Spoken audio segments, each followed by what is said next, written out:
Olá pessoal, estamos começando mais uma videoaula, agora referente à disciplina de Sociologia.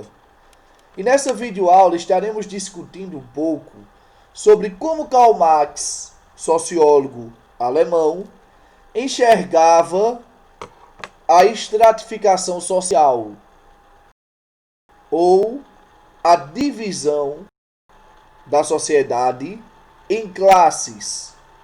Atualmente a gente denomina de classe A, B, C e E, ou então por nomes tais como extrema pobreza, pobreza, estado de vulnerabilidade, baixa classe média, média classe média, alta classe média, baixa classe alta e alta classe alta. Ou seja, a gente tem o costume de dividir a sociedade em grupos. A gente vai ver nessa aula como é que se define a posição do indivíduo em cada escala dessas que citei e que vocês podem ver aí na imagem, e quais são os reflexos imediatos disso no que concerne à luta de classes, ao reconhecimento de fato do ponto onde o indivíduo se encontra e a busca por direitos de igualdade financeira, ou seja, uma menor exploração do homem para com o homem. Observem aí, pessoal, que geralmente a gente, quando vai dividir a sociedade, a gente costuma dividir em três classes: alta, média e baixa. Porém, cada classe dessa existem subdivisões em seu interior. Vamos partir inicialmente, vamos dizer, da classe alta. A classe alta, a renda per capita individual, ou seja, a renda por cabeça, segundo o SAE, que é a Secretaria de Assuntos Estratégicos da Presidência da República, ela diz que a renda per capita do indivíduo que faz parte dessa alta classe alta é de, em média, R$ 4.687, sendo que a sua renda familiar ela chega ao valor de R$ 12.988, ou seja, algo em torno de 13 mil. Para você ser considerado uma pessoa da classe alta, da alta classe alta, a família ela terá que ganhar em média cerca de 13 mil reais. Baixa classe alta, a gente já vê um decréscimo e grande. São indivíduos que ganham em média R$ 1.503.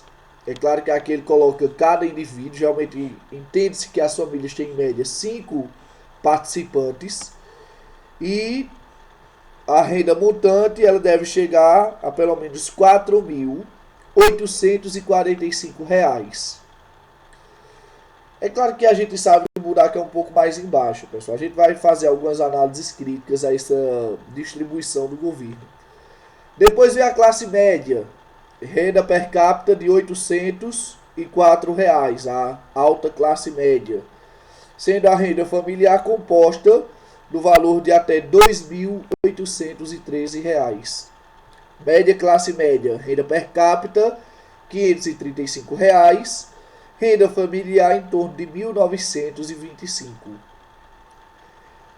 Baixa classe média, R$ 364.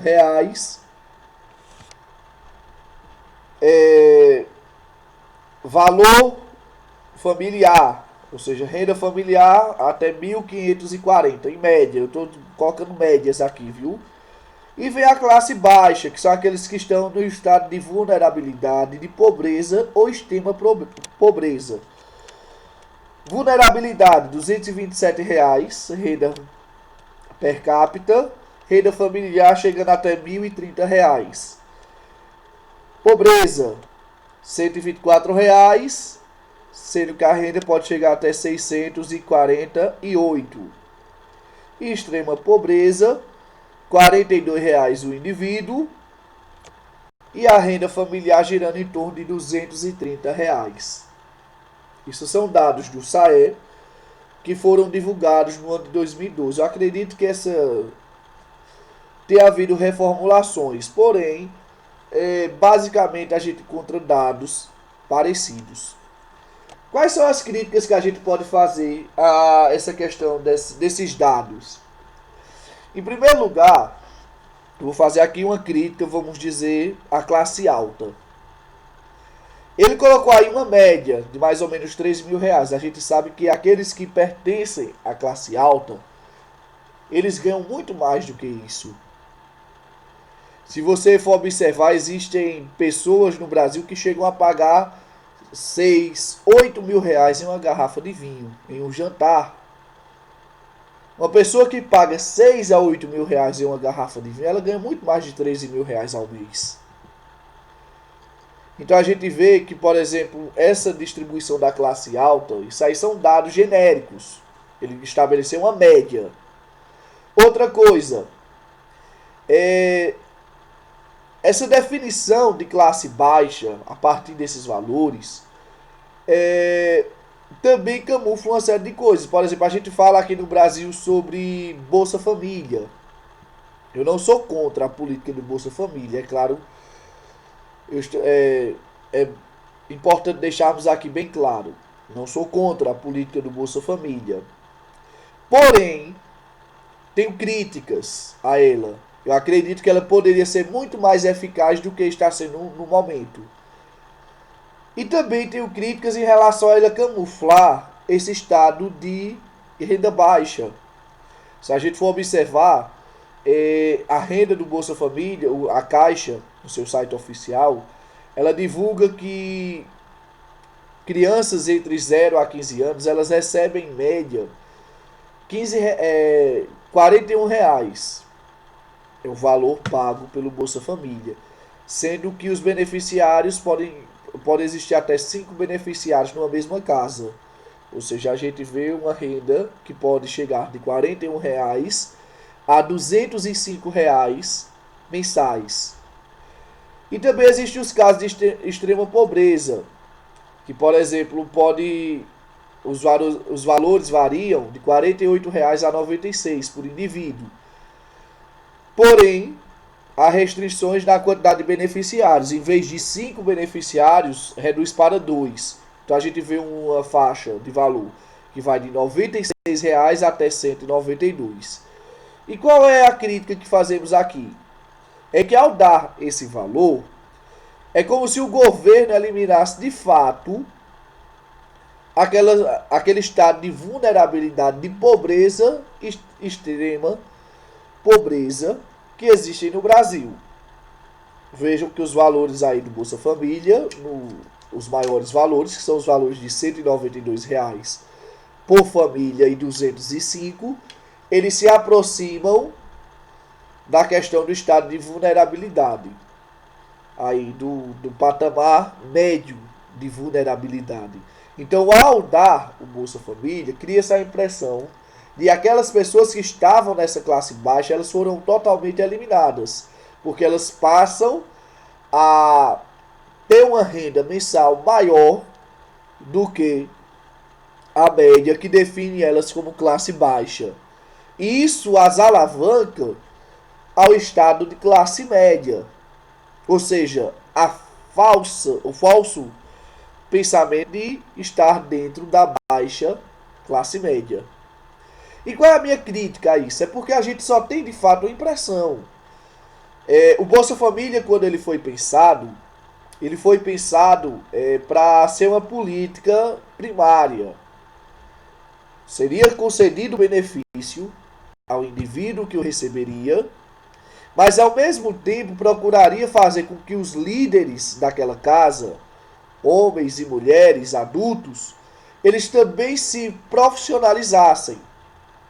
A família receberia valores por parte do Bolsa Família durante o período esse onde a parte de membros da família estariam a estudar cursos profissionalizantes e estariam também a se encaixar no mercado de trabalho a partir de programas públicos.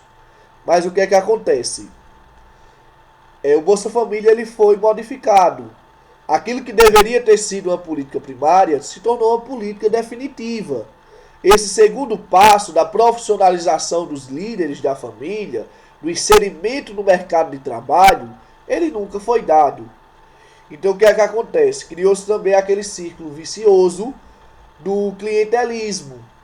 Ou seja, as pessoas que receberam Bolsa Família também se tornaram meio que um curral eleitoreiro, alguns indivíduos desses, para interesses políticos de determinados grupos.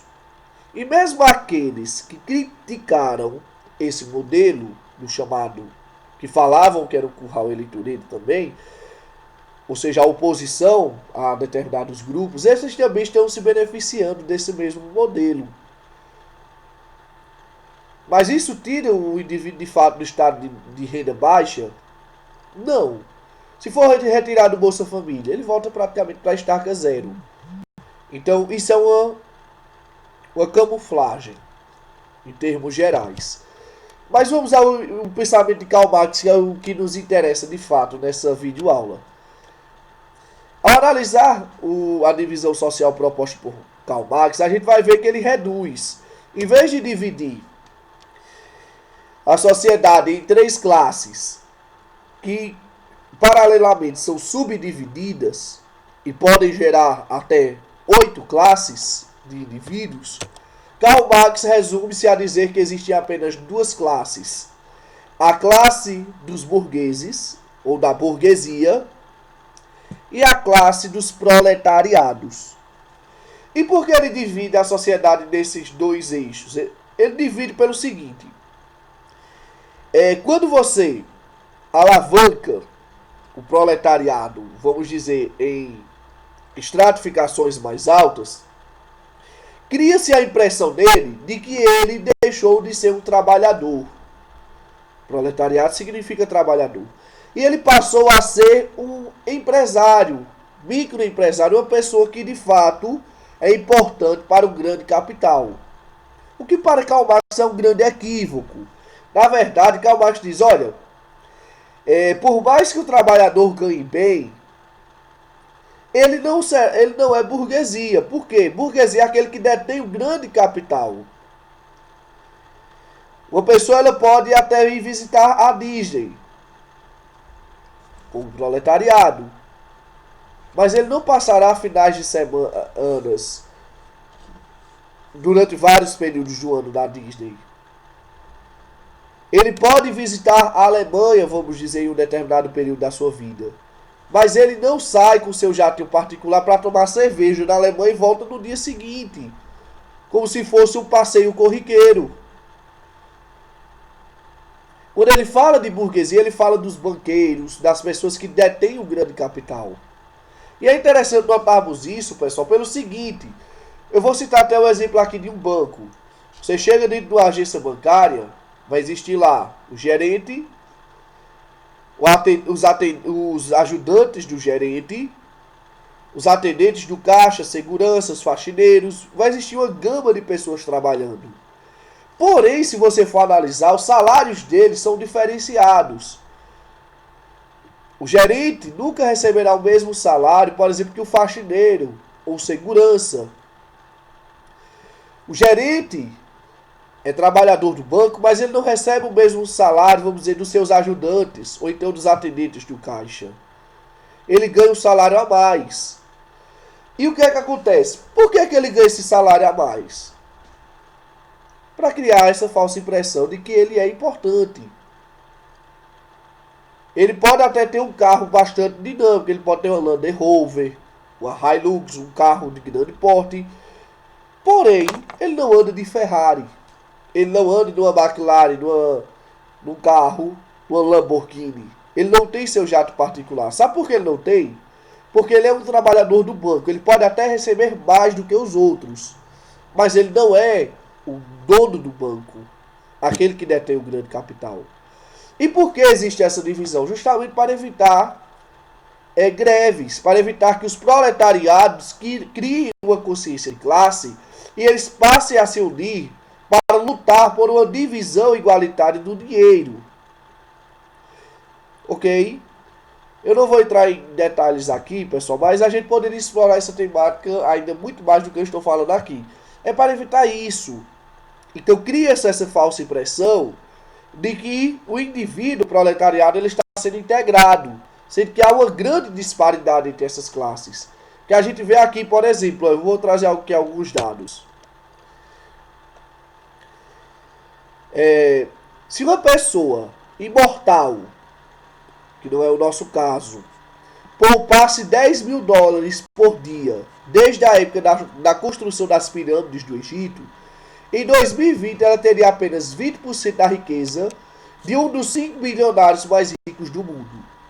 Essa é a medida da desproporção da riqueza concentrada hoje.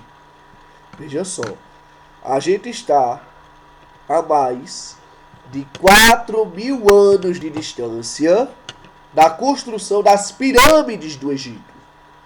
Se uma pessoa acumulasse dinheiro de lá, 10 mil dólares por dia, de lá a mais de 4.000 anos até hoje, ela teria apenas 20% do dinheiro total de um dos 5 bilionários mais ricos do mundo.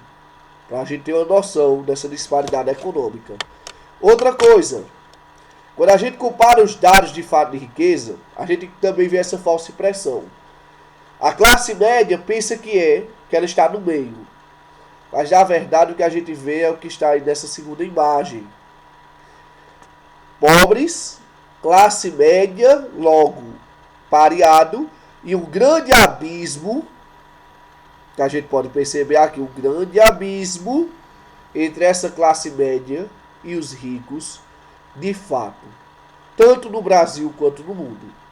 Então, você pode até discordar, vamos dizer, um pouco do pensamento de Marx, mas é inegável que o discurso de estratificação social cria a falsa impressão de que as pessoas estão sendo integradas ao sistema econômico mundial, quando na verdade elas estão sendo utilizadas como força de trabalho para o grande capital. Ok? Desde já agradeço a atenção de vocês e desejo a todos vocês bons estudos. Reitero, como disse anteriormente, podem entrar em contato comigo pelo Instagram, Facebook, WhatsApp, Classroom. Estarei disponível em todas essas plataformas para dar devidas orientações sobre os conteúdos em discussão. Tamo junto.